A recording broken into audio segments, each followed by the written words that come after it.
rin naman lahat ng oras ay nasa paaralan ang ating mga mag-aaral, ang ating mga kabataan.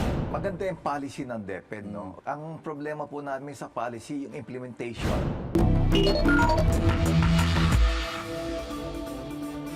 Pilipinas, gising na. Ang paaralan po ay tinuturing nating pangalawang tahanan ng ating mga anak.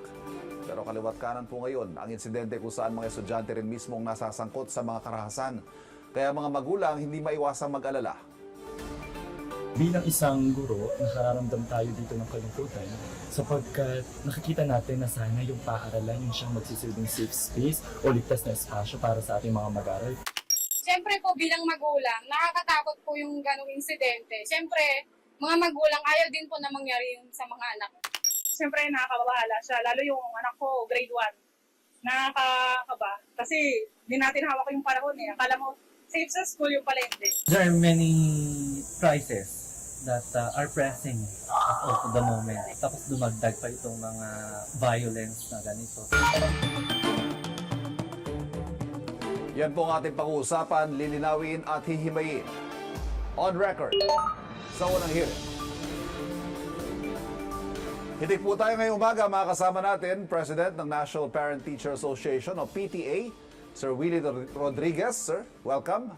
At makapanayam naman natin via phone patch, DepEd Undersecretary for Governance and Operations, Dr. Malcolm Garma. Dr. Garma, sir, good morning. Yeah, magandang umaga, Ivan. Magandang umaga sa mga taga-subaybay ng Unang Hirit. At magandang umaga rin kay Sir Willie. Gentlemen, we are on record now. Having both the government through DepEd at sa Parents and Teachers Association in the same interview, kinikilala po natin na ang issue ay hindi lamang obligasyon ng iisang sektor lang. Ang sabi nga po nila, it takes a village to raise a child at ang mga magulang at ang mga paaralan magkatuwang sa paghubog sa ating mga kabataan. Simulan po natin kay sa DepEd, Yusek Garma, sir. Yusek, we saw Secretary Sani Angara on the ground in Tacloban. What can you tell us about the latest? Ano na ho ba ang agarang hakbang na ginawa ng DepEd kaugnay nitong insidente sa Tacloban? Yeah, Ivan, noong araw na nangyari yung insidente sa Tacloban, right after we have heard the news and we gathered initial information, so the Secretary instructed us to fly to Tacloban immediately. So we took the next flight at kami po, ako po, kasama po yung team natin from Central Office. Nandun na po kami nung unang gabi ng pangyayari. At sumunod na lang po si Secretary the following day, the following morning. At doon po nagkaroon kami ng briefing together with the different agencies na involved dito. Particularly yung PNP, ang DSWD. We also have representatives from the Department of Health.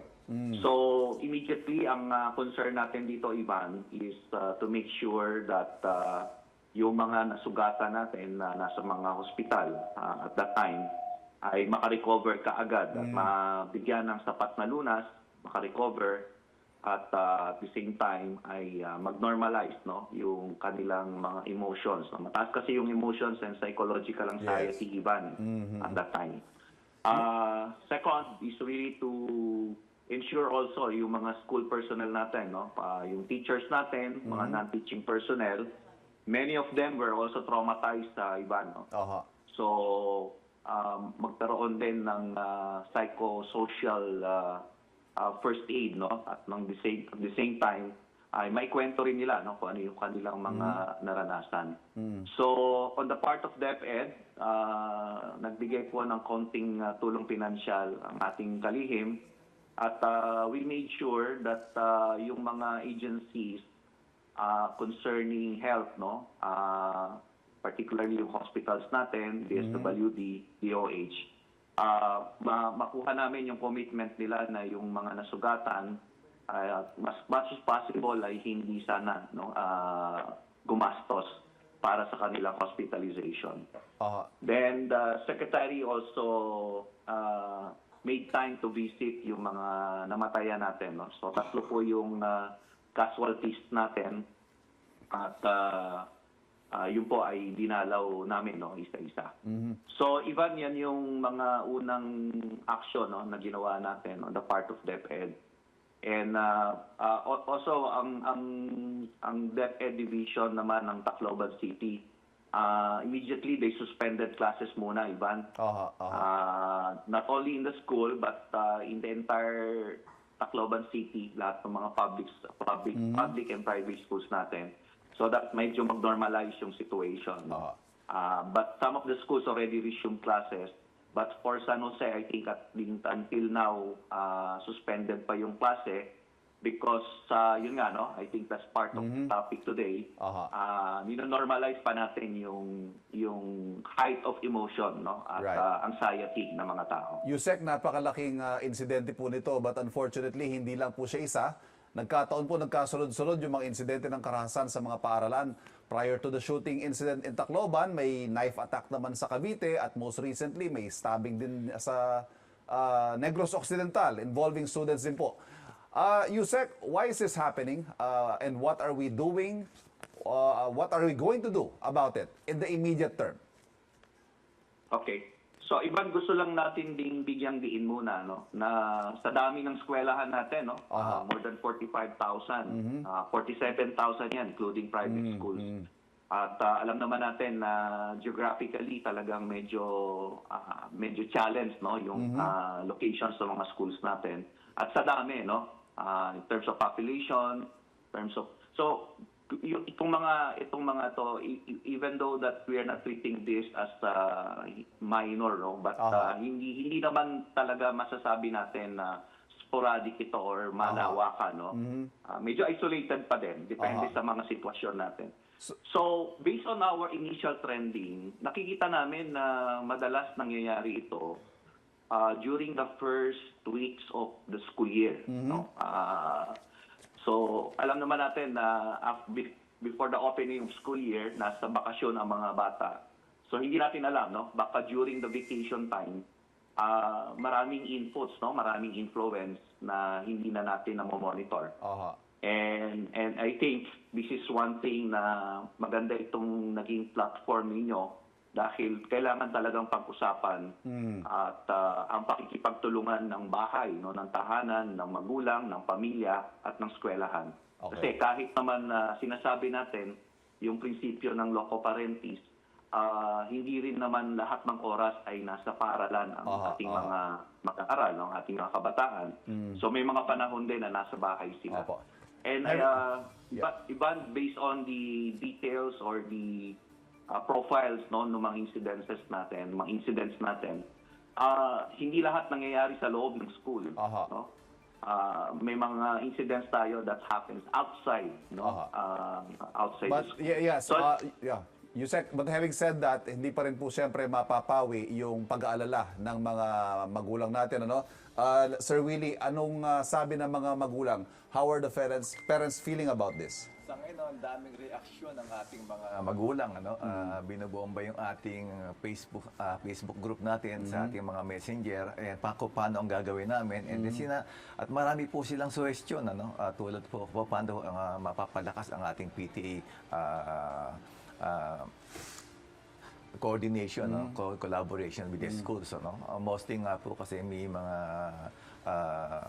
tinatawag tayong mga problema na hindi masolusyonan na pinaparating natin sa ating frontline office, frontline na official, medyo po hindi nasasagot kaagad na kailangan po dapat talagang nabigyan ng action. Pero definitely, this is causing great worry among parents. Yes po, talaga pong nababahala although, na po. Sabihin natin hindi siya pattern. Isolated incidents pa rin naman po ito. Pero siyempre, pag may mga ganong insidente kasi, isipin na magulang, pag alis ng anak niya, wag naman sana. But it can happen anytime, anywhere.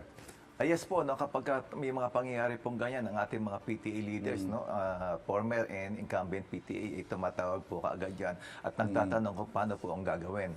So sa ngayon po kasi ang ating ang PTA po kasi is portal of information and communication and then through central office po. Yusek, may mga paghihigpit pong ginagawa yung ilang mga schools. May mga schools daw na hindi na nag-aalaw na magpasok ng mga gunting, ibang matatalim na gamit. May mga inspections po sa mga bag sa mga ibang schools. Hindi ho kaya knee-jerk ito at may mga bagong policy po bang ilalabas ang DepEd kaugnay nito? Ivan, una, banggitin ko muna, no, na bagamat titingnan natin to as isolated cases, kung nangyari ito sa Tacloban City, pwede rin itong mangyari Yes. sa ibang eskwela. Aha. Okay. So, well, it's not actually knee-jerk because early this year pa, Ivan, naglabas na tayo ng policy issuance natin with regards to heightening and adjusting our security measures sa mga schools natin. So, it's the DepEd Order number 6 of 2026. So, ang pangalan ng policy na yon is ensuring safe and motivating learning environment. Okay. In fact, ang nag-trigger niyan, Ivan, if you remember, meron din tayong shooting incident in Nueva Ecija Yes. here. Aha. So, yon yung nag-open talaga. So, right after that incident, nag-review na kami ng aming mga polisiya pagdating sa paniniguro na ligtas ang ating mga eskwelahan. So, nilatag na natin doon, Ivan. Aha. So ngayon it's a matter of strictly implementing that policy, ano? Yes, ho? sir. Yes, Opo. sir. I think that now is is the issue, no? Gaano kaseryoso yung pag-implement itong polisihan na ito. Seryoso in a sense na mayroong bang kapasidad ang mga eskwelahan na i-implement ito, kagaya ng paglalagay ng mga gwardiya, no, sa mga gates natin, paglalagay ng mga CCTV, paggamit ng mga metal detectors, Yes, oo. yung pagsasagawa ng bag search, no? Nakalatag na yan, Ivan, kaya lang Yes, talagang iba-iba yung kapasidad, no, para magpatupad nito. In fact, in Tacloban City, yung San Jose National High School, they have all of this. So may gwardiya sa pinto, sa gate. May CCTV sila, nagbabag search sila, random. Aha. Kaya lang talagang pinagplanuhan. Pagdeterminado yung perpetrator, ano po. If I may interrupt, Yes. Yusek, Sir Willie, ano ho bang mga suggestions ang sinasabi ng mga magulang sa inyo na pwedeng gawin, especially in the short term? Yung mga doable ba? Kahit yung mga hindi kailangan ng masyadong malaking resources? Actually, yung sa tulad ng sinasabi ni Yusek Garman, in the Secretary, so ang problema po namin talaga, yung paano po natin yung sa PTA po natin, Andyan po ang PTA. Ang PTA po, they stay there for 12 to 20 years, no? So, kulang po yung ating implementasyon. Meron tayong policy, but pagdating sa grounds po, hindi po napapatupad. Andito po ang PTA na pwede pong i-activate, no? Tulad po paano? Tulad po namin dito, for example, meron kami CSO PTA na lagi po nga dyan, ang member po namin is former incumbent PTA, no? Ang ating pong PTA Federation, kaya nakikita nyo, mabilis ang action ng PTA kesa po sa DepEd. No? Magvo-volunteer po sila to stay in the schools, ganun ho ba? Paano? Yeah, they have. Lagi kami andyan sa school, no? On the ground, ang mga PTA po on the ground, no? We are here to help the teacher, the schools, and the community. So sa ngayon po, ang ginagawa namin po sa Pasay ngayon, kung makakapi po, okay, ano po dito, hindi lang po sa loob ng school ang duties and responsibilities namin. Sa labas, at sa tabing kapitbahay. But siguro maganda hong pag-usapan, tulad na nabanggit ni Yusek Garma kanina, yung mga magulang malaki ho ang papel din Hindi naman, as he correctly pointed out, hindi naman buong maghapon nasa school ng bata Sa mga bahay ho natin, meron ho ba tayong mga hakbang na gagawin siguro for parents to perhaps take a second look on parenting or how to talk to their children para kung may pinagdadaanan man naagapan? Yes po, especially sa social isolation, Sa ngayon po, nagpasa po kami ng proposal sa kay Secretary Angara kasi pinatawag po kami na the other day. So, pinasa po namin yung ating mga omnibus guidelines amendment po at saka yung aming parating na online seminar for parents and then na National PTA Summit at PTA Caravan. We need to educate the parents on their rights, duties, and pinaka-importante, responsibility ng parents sa schools, sa teachers, at saka sa komunidad. And it's a good first step na ito ho, pag-usapan natin. Ito habang pinag-uusapan ho natin yung mga hakbang in response to the actual events, dako tayo sa mga sinasabing dahilan o yung triggers ng violent behavior among school children. May reports ng bullying, may reports ng sexual abuse in schools. May mga bagay po, ito yung mga bagay that go against the idea that schools are supposed to be safe spaces I address the question to both of you gentlemen. Ano ho ang gagawin natin dito, especially in response to the two specific instances, yung bullying po at saka sexual abuse? Yusek, sir, please. Okay, so Ivan, tingnan natin siya, no? Dalawang pananaw, no?